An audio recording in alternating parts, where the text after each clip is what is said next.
All right, today we're going to start chapter 4. And section 4.1, first section we're going to cover in chapter 4 is about areas and distances. And what we're going to be doing in the second semester pretty much is finding areas under the curve. Rather than finding the slope of a curve at a particular point, we're going to find the area trapped by the curve and the x-axis in this case. And to do that, it might help if we made a little graph. So what we're going to do is we're going to find the area under this curve from 0 to 2. Now, we're just going to start out by approximating. This is going to be 0, this is going to be 1, this is going to be 2. Going up the side, this is going to be 1, this is going to be 2. So we're counting by halves as we go up.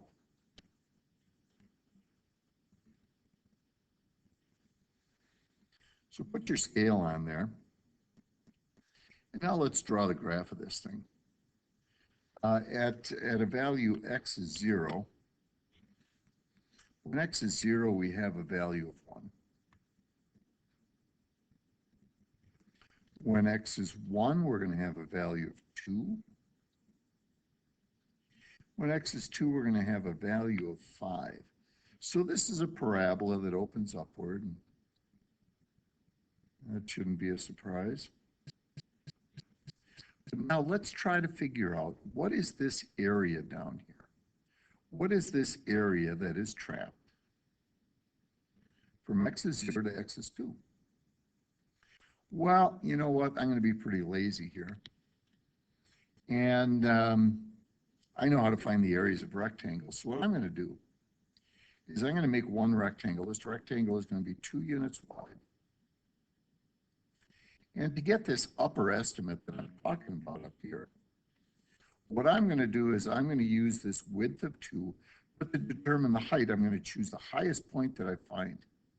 And the highest point that I find is right over here at the right edge, the right end of this interval.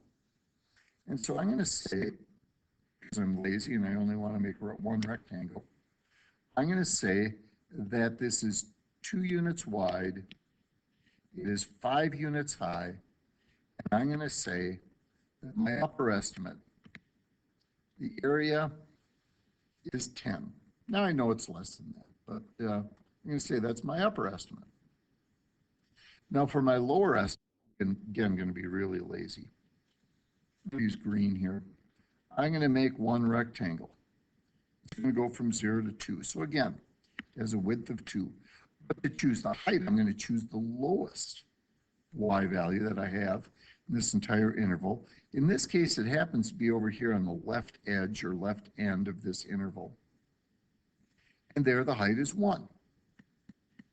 So I'm going to say that the lower estimate is 2.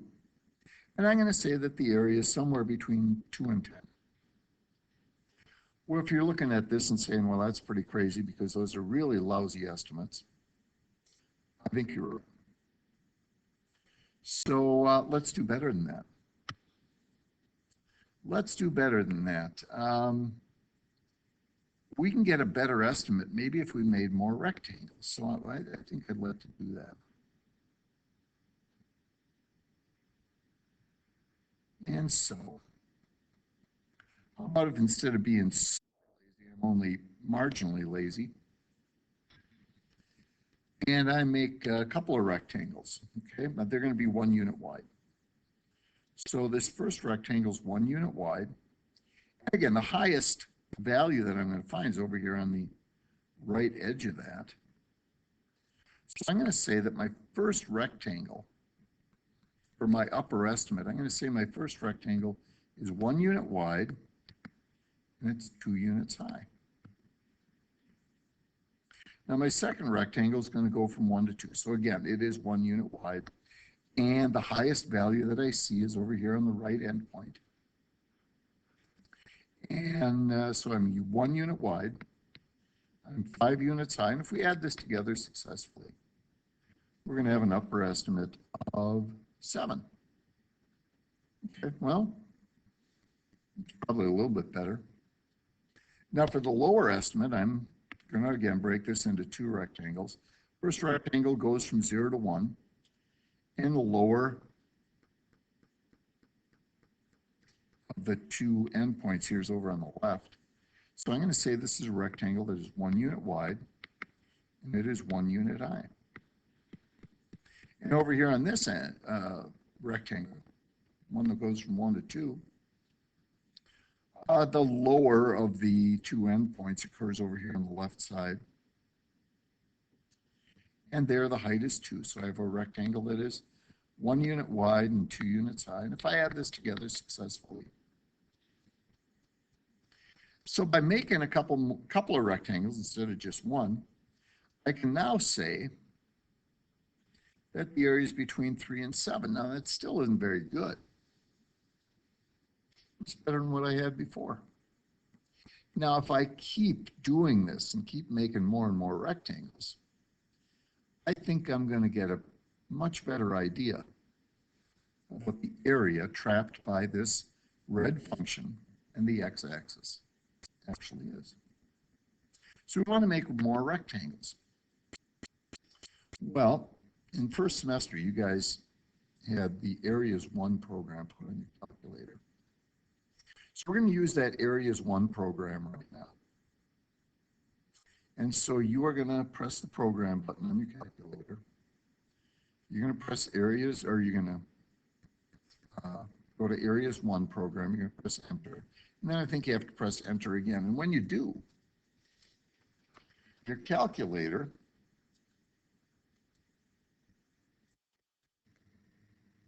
is going to say y1 equals. And for y1 equals, you're going to say x squared plus 1.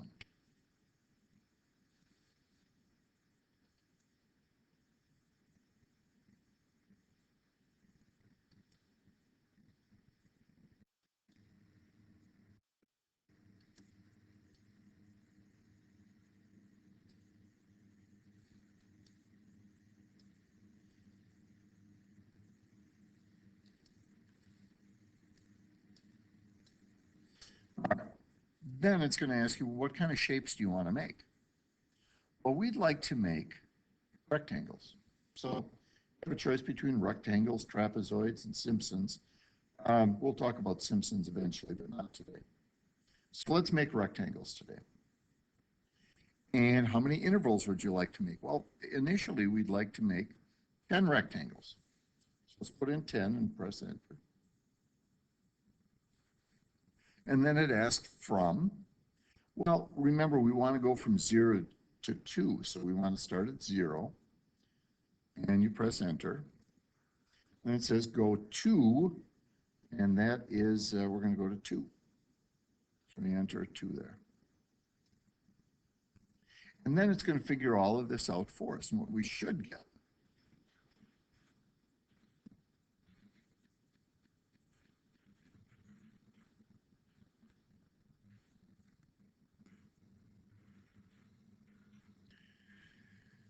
is if we use the left end point, which we saw was the lower end of these rectangles, we're going to get a lower estimate of 4.28 and a right estimate, using the bigger numbers, 5.08.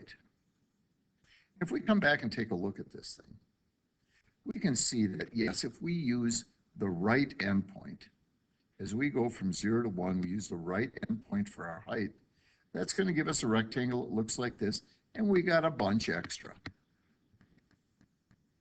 And we make our other rectangle that goes from 1 to 2, and we go up and over, and sure enough, we got a bunch extra. So that's certainly the right endpoints would give us an overestimate. Just like the left endpoints, we'd be deficient by a certain amount here. And if we make this rectangle and use the left endpoint to determine the height, we'd be deficient by an amount right here. But what this midpoint thing means is, as we have this right here, if I use midpoints, what that does, it says, let's make a couple of rectangles, And let's use the midpoint to determine the height. Well, if I use the midpoint to determine the height, I have this rectangle. I'd be a little bit overestimate-ish, but a little bit underestimating. And they sort of balance out. Not perfectly, but they sort of balance out. If I go from 1 to 2, and I use the midpoint to determine the height, there's the height of my rectangle. I make this rectangle. Sure, I got a little extra here, but I'm a little deficient here, and those things sort of balance out. So when we take a look at something like this and it says, use the left endpoint, use the midpoint, use the right endpoint, that means we're going to use the left endpoint of the interval to determine the height. Maybe we'll use the midpoint of the interval to determine the height, or maybe the right endpoint.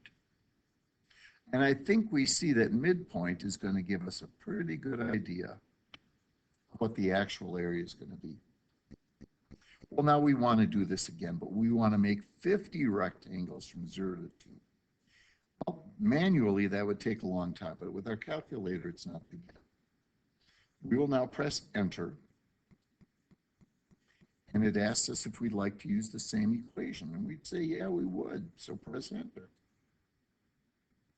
You still want to use rectangles, and enter is your way of saying yes. How many intervals? Well, let's say 50.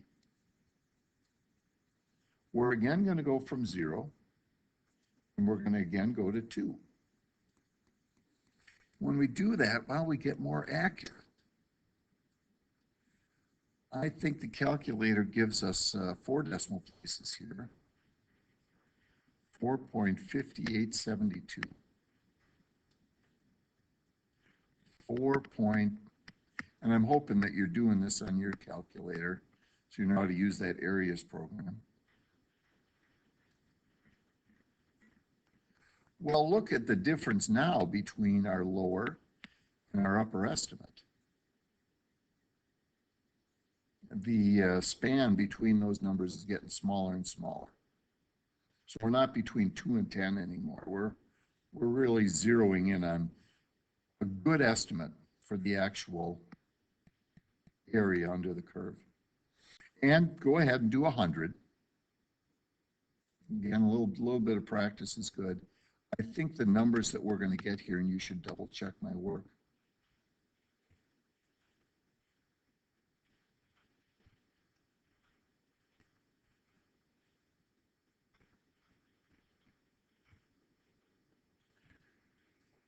It looks to me as if the actual area, if midpoint gives us the best estimate, I think the actual area is going to be somewhere around 4 2/3. So that's how we're going to use this areas 1 program. Now, no surprise here that as the number of subintervals, as the number of rectangles increases, then the accuracy for the area under the curve increases as well. We should make the number of rectangles as large as possible. And what it's showing us here is that eventually we would like to make an infinite number of rectangles using right endpoints. That's what R sub n means. Or maybe we'll make an infinite number of rectangles and we'll use left endpoints. That's what the L stands for. In any case, what we are going to do, and I'm going to focus my attention down here. What we are going to do with summation notation is we are going to add together a bunch of stuff. We're going to add from I equals 1 to I equals n. That means we're going to make n rectangles, and n is going to be a really big number. And what we're going to add together is we're going to add the height of each rectangle times the width of each rectangle. The change in x was the width of each rectangle. And so this is going to give us the area of a single rectangle, and we are going to add together an infinite number of them. So it looks like, you know, our change in x is going to get really, really small the more rectangles we make. So that's what the summation notation. We'll see summation notation for a few days anyway, before we see a different notation. Let me just make sure that that was it for that. Yeah, that's it. Okay. Final slide, the distance problem. Now, the distance that an object travels is the signed area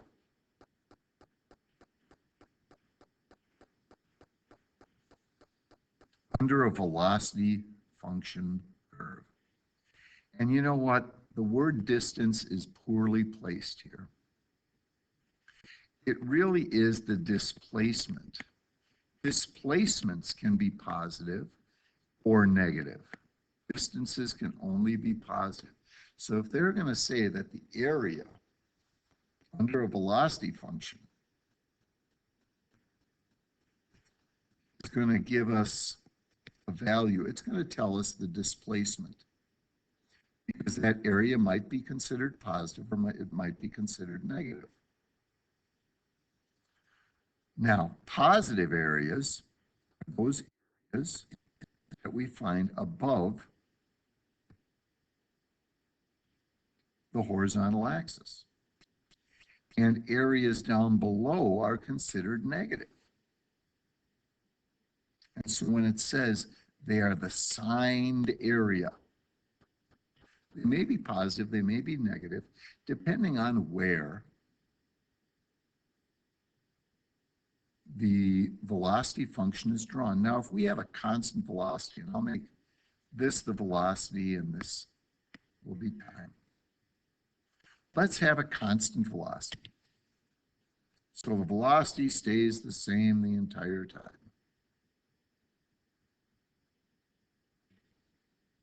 So let's see if this is considered A, and out here we'll consider this B. How far did this object travel from a time of A to a time of B? Well, if we just find the area trapped by the velocity function and the time axis, and in this case, it's really a nice looking rectangle, we're going to get a displacement that is positive. And so we would just take that constant velocity and multiply it by B minus A, and that would be the area of the rectangle. And the area trapped by a velocity function and the time axis gives us the displacement. Now, if we go over to this next example, again, any areas that we find above the t-axis are positive. Any areas we find below the t-axis are negative. This is the t-axis, and this is the velocity at any time. Now, maybe we have something where the velocity isn't the same all the time.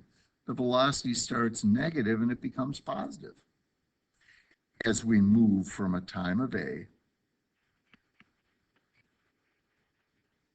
to a time of B. So what's the displacement of this object? Well, some of that displacement was negative. So whatever this area is, we need to consider it negative because it occurred below the t-axis. This area right here is positive. And so the displacement that took place after, and this is the velocity being 0 here, the displacement that took place after the velocity was 0 would be considered positive. And so we'd have a couple of triangles here. We'd have to find the areas of those triangles. Now, to me, it looks as if this positive area is slightly bigger than the negative area. And so the displacement of this object, or the distance from where it started, where it ended up, that displacement would probably be ever so slightly positive. Now, if we have a situation where the velocity is always positive, if this thing never ever changes direction, but it's always going with a positive velocity,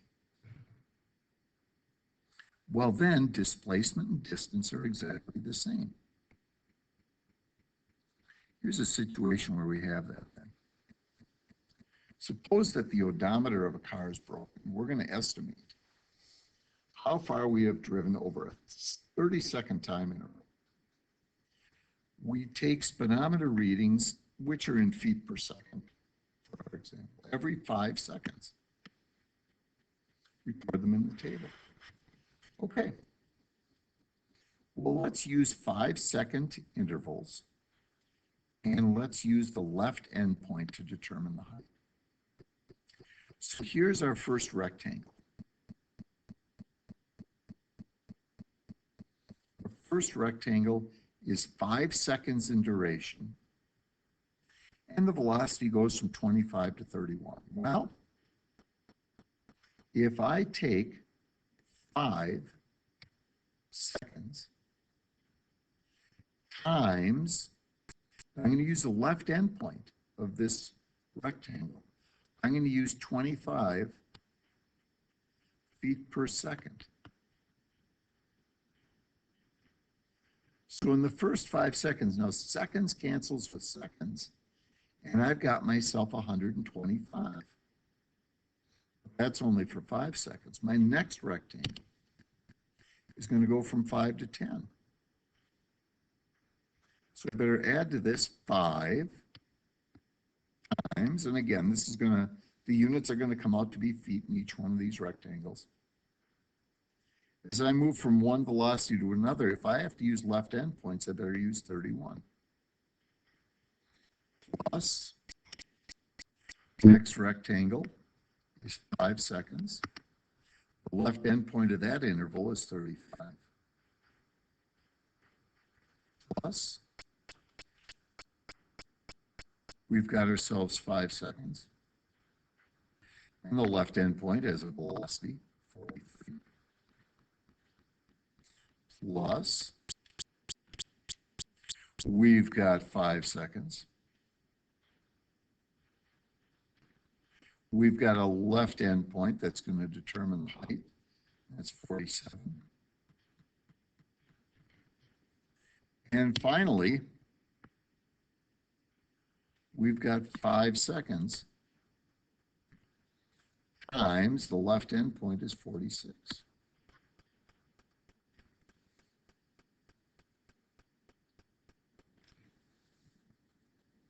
So if we make this calculation correctly, I think we're going to get, I'll check my work, but I think I get 1,135.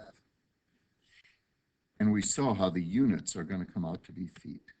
And that's displacement, and it's also a distance because all of these velocities are positive.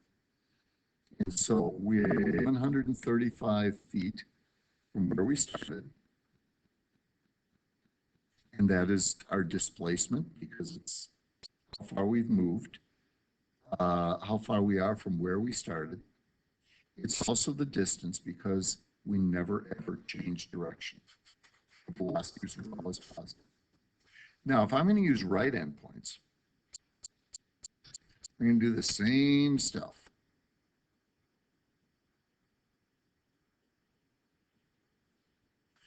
But let's be a little bit more efficient here. we know that every interval is 5 seconds. Now, what velocities are we going to use? Well, for this interval, we're going to use the right endpoint of 31. For the next interval, we'll use the right endpoint of 35. Next interval, let's use the height at the right, 43. 47. Height at the right, 46. And the final interval, the height at the right edge, right endpoint, 41. All right, now it becomes calculator time, and I should have shown my units here. I should have shown that my units here are again feet per second. When we make this multiplication, the seconds are going to go away and we're going to be left with feet. And if we do this correctly, I'm thinking we get 1,215.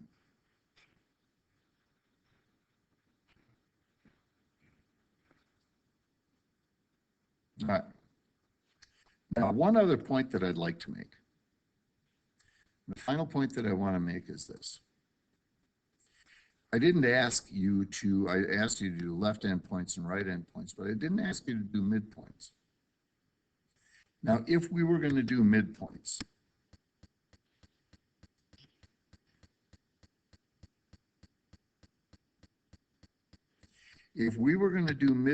I could not use this interval. Because what is the height at the midpoint? And you might look at it and say, well, it's probably 28. Well, yeah, it might be, but I'm not positive. When I'm using a table of values, I better know what the midpoint is. Now, what if I did this instead? What if I said, all right, I've got to use numbers that are in the table. What if I went from 0 to 10? Now, the midpoint occurs at 5. Do I have a height at 5? Yes, I do. So I could say, all right, I'm going to make a rectangle that is 10 seconds wide, and the first height is going to be 31, and that comes from the table. I'm not making some estimate like, oh, maybe it's 28-ish. I've got to use numbers from the table, and so my intervals are going to be a little bit bigger. Well, twice as big if I'm going to use midpoint. The next rectangle would be 10 seconds wide. But I know the height at the midpoint now. My final rectangle, and I'm only making 3 of them, but that allows me to use a number that actually is in the table. And if I use midpoints, well, let's see, what does this add up to? That's 89,900. I think this comes out to be exactly 1,200. And this would be in feet. So midpoints, if you're using a table, you can make your rectangles a little bit bigger because you've got to use numbers that are in the table to determine the height of each of these rectangles. We'll talk more about this as the unit goes on. All right, there's an assignment in Schoology, and go do it.